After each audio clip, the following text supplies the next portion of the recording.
What information would parents need to know about how that's going to work, and maybe the cleaning procedures on buses and so forth? Well, busing is going to be, a challenge, because trying to do social distancing on a bus will be difficult. So some things that will really be beneficial and helpful there, we will need the students to wear a mask on a bus. We would ask that students from the same family sit in the same area, so that if we come to a situation where we needed to do trace contact, it'd be a lot easier.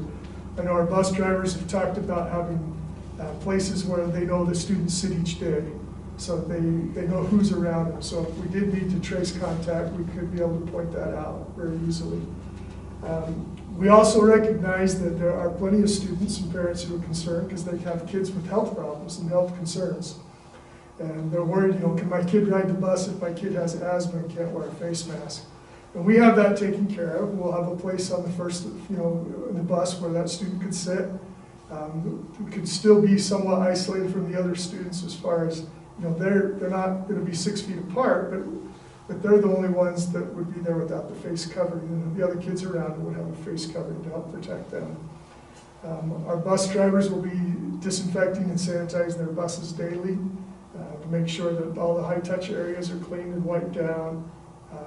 We're concerned about our bus drivers, and so we have them with personal protective equipment that we'll provide them with, face coverings, gloves, those types of things to help keep them safe.